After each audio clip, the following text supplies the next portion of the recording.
People always say, just follow your passions. But what if you have 5 passions and choosing one feels like killing the others? If you don't know which path to choose, this video might help you. Hi, I'm Dasha. You might know me from my Instagram account where I talk about psychology, identity, how to find your true self, or my previous German YouTube channel that I did for like 2 years. And if you don't know me yet, my mission is to help you find and unlock your true authentic self. So let's start with the video. You might feel like you have too many passions, too many interests, you don't know which path to choose, and you think this is bad. This is not true at all. Having multiple passions is a strength, not a weakness. Feeling lost is not something bad. It's a transitional phase that is necessary for your inner growth. Everything you're experiencing right now, you are not alone in this. Every successful person on earth felt lost in some kind of way. And I know what I'm talking about because the past years I was extremely lost. After school I started one degree in university, I didn't like it. I started a different degree. I didn't like that either. I felt like I'm wasting my time, that it's not for me. My family suddenly moved to Spain. I didn't feel good in my hometown anymore and I started to move across the whole country to study a different subject, just to realize on the day I moved that I couldn't enroll anymore because my documents arrived 1 day late. And after all this confusing time, even though my circumstances are still not clear, I feel clear in myself and I know where I'm going. I know which path I want to choose. I know what my true interests are. And I want you to feel the same. You might think, girl, what are you talking about? Why is having multiple passions and hobbies a strength? Having multiple interests and passions gives you an advantage in life. You have more connections in your brain because you're trying out different things from fields that are not connected. There's a whole web in your brain that can help you create new things, that can help you start new skills. You have an enhanced creativity because you see dots and connections where other people don't see anything. However, if you get overwhelmed easily and don't have any clarity and focus in your path, having multiple interests can also be destructive. When you're currently in this phase where you have a lot of options in your head, a lot of passions, you can't focus on one thing, you don't know what to choose, you are in your feminine energy. I know you think, what are you talking about? Feminine, masculine energy, that's a whole different concept. No, this is an ancient concept and it's not about man and woman, how a lot of people assume. No, it's yin and yang, it's the anima and the animus, it's chaos and stability. These are just two poles that are opposites from each other. And when you're always trying out new things and never focusing, you are possessed by your feminine energy. Because your feminine energy is about intuition, it's about trying things out, going with the flow, about creative expression, about the spiritual. And it's really important. But you need the masculine energy from focus, clarity, commitment to compensate for the chaos from the feminine energy. That's why I want to talk about how you strengthen your feminine energy through intuition and how you strengthen your masculine energy through focus and clarity. So how do you strengthen your intuition? Your intuition is necessary so that you tune in with yourself, so that you know what you actually want and that you can find out faster what is serving you and what is not serving you, so that you don't go on wrong paths very often. But nowadays our intuition is really disturbed because we have all these distractions. We have our phones, we are constantly available, we are constantly everywhere doing anything. We are not spending a lot of time in nature. We are so disconnected from our intuition, and that's a problem. Because honestly, if you're always seeing all these people on social media doing this, doing that, doing this hobby, doing that hobby, making money from this, making money from that, you think, I want to do this, what this person says. No, I want to do this, what this person says. Oh no, this sounds cool to me. But what do you want? What do you want? For example, what I started to do to tune in with my intuition is avoid my phone. Set times where you don't use your phone or you don't use social media. For example, until 5 p.m. I try to not use my social media, even though I'm a creator. But honestly, swiping on social media, checking out how many views I got, doesn't change anything. The only time I have to go on social media is to reply to your kind DMs, is to create new videos, upload new videos, do some stories, and that I can do in 1 hour a day. I don't have to swipe all the time and look at all these different people, and you neither. Also, what really helped me, and I think helps a lot of people, is a period of isolation. Because what I realized is that after school, I was brainwashed. I thought I need to go the secure path. I thought I need to do it 9 to 5. I thought I need to do what 90% of people are doing because everyone goes to school, right? Everyone gets the same message from the same teachers. Everyone does what the others are doing. Everyone does what their parents are saying to do. Then you go to university, you're in the same environment again, of people following a path that they didn't choose, but that was chosen for them. I think it was meant for me to not get this place in this new university. I had to spend time without going to university at all, because I had time to reflect. Do I actually want to go to university? Or do I want to do my projects, help people? This time of isolation, of being alone with my thoughts, about thinking what I actually want to do, gave me so much clarity. And I'm not saying don't see your friends, isolate yourself for 1 year. No, you don't have to. Just tiny periods of isolation can recharge your brain. Just a 2-hour walk in nature can help you tune into your intuition. It's also really important if you believe your environment, your hometown, anywhere you are is not serving you anymore, or it's really strict. You were in this environment your whole life, but you feel like you want something different. It can also help to change your environment. For example, for me, I was in school, university again, and then only now, where I changed my environment, where I moved across the country, I'm in a different city, my perspective on life changed. In my hometown, people were really unmotivated, they were sad, they were really conservative. When you had a nice dress on and you were walking outside on the streets, people were staring at you like that. But now in my new city, I see rich people, I see successful people, I see people dressing up, I see people enjoying life.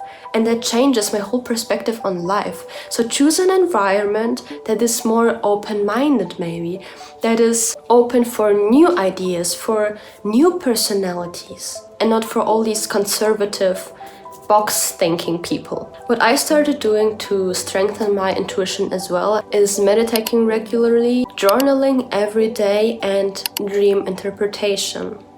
Because as Jung said, until you make the unconscious conscious, it will direct your life and you will call it fate. So my mission is to bring unconscious contents to the surface so that I get conscious of my whole personality.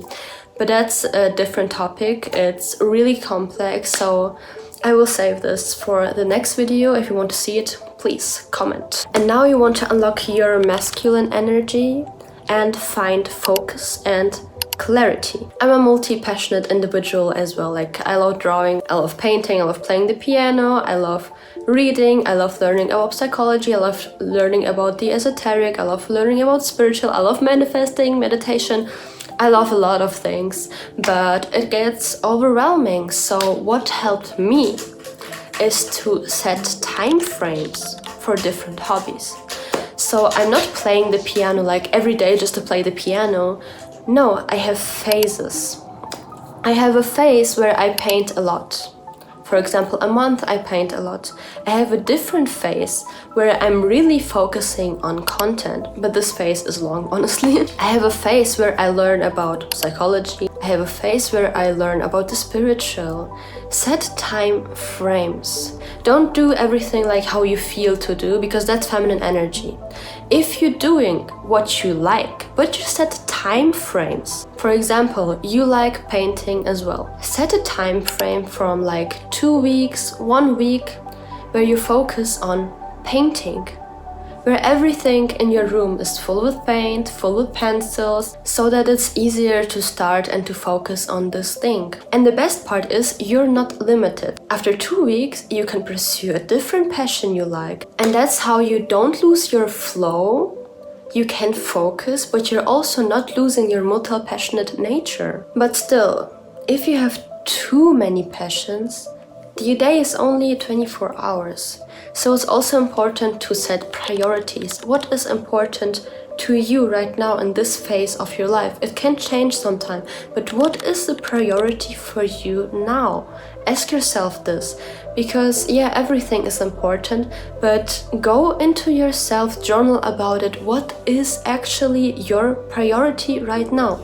For example, for me, I love painting, right?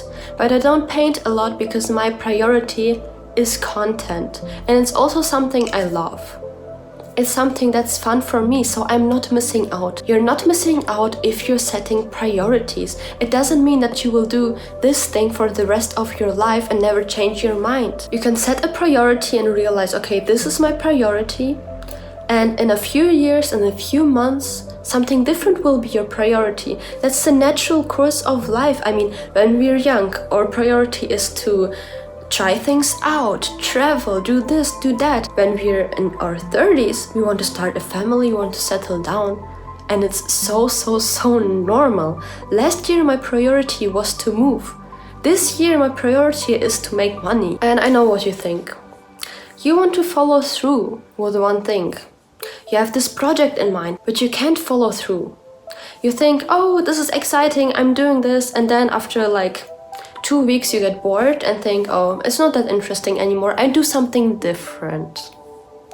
And that's where you're sabotaging yourself, my girl. Because you have to differentiate. Are you actually multi-passionate? Or are you falling into this shiny new object trap? We humans, we love novelty, we love new things. But real progress, real talent, real success happens then.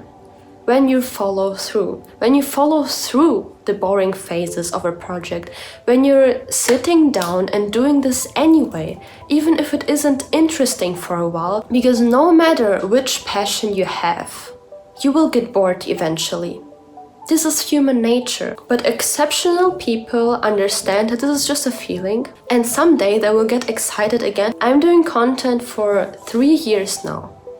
Do you think I didn't get bored? Of course I got bored, especially when it wasn't going my way. But guess what? This boredom fades because I'm getting better, I'm getting better, I'm getting better. This is healthy dopamine, and I know that you have to push through to do something exceptional. Finding your true path and direction isn't really possible without deep self-reflection. There are patterns that are so deep that you don't even notice that you sabotage yourself by delaying decisions, by procrastinating, by not choosing the path that actually aligns, but choosing the safe option. Therefore, I created a guided clarity journal that helps you exactly with that. It's a 5-step framework that helps you uncover patterns that you weren't really aware of, that helps you get into yourself and find a direction that is truly yours in the first place, and finally choose a life that's really aligned with your true desires, so that you finally move with clarity and confidence and self-trust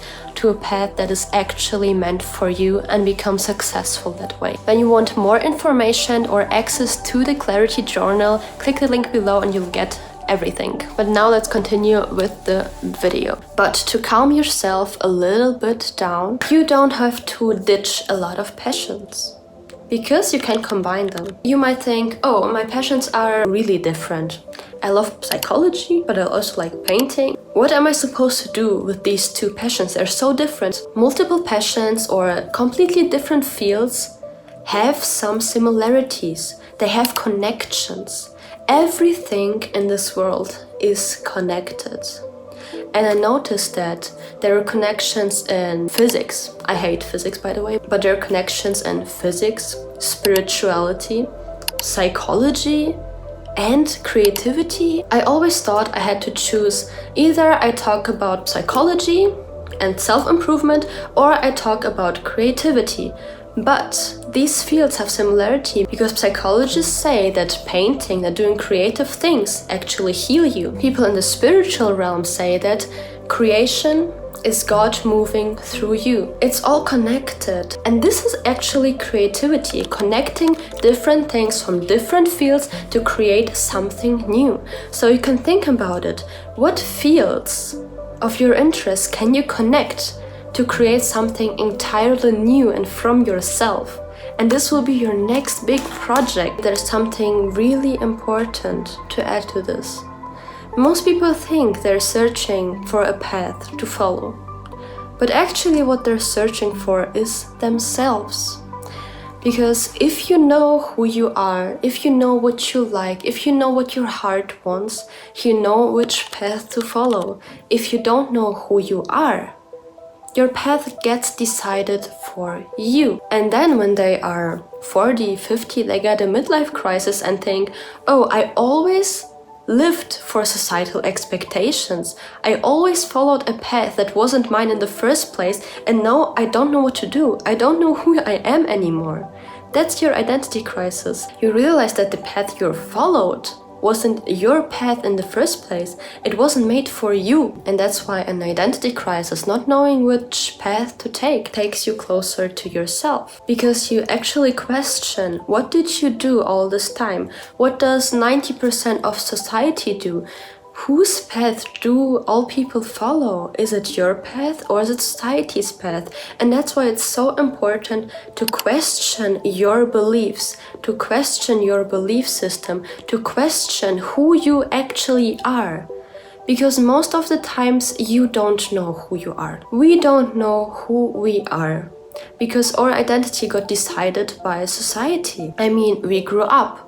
We were getting told, don't sit like that, don't scream like that, don't think like that, don't do this, don't do that. And then we believed in it. We believed that we shouldn't do that, shouldn't do this. We believe what society told us is right for us and what is wrong for us. But it's not the truth. The only thing that is right is the path that is coming from your heart, that you yourself want. And you can find out who you are and what you actually want by releasing your blocks, by releasing your limiting beliefs, by questioning your ego, by questioning your identity, by questioning what you believed this whole time. And yes, it is scary. Yes, it is confusing, but when it feels scary to jump is exactly when you jump, right?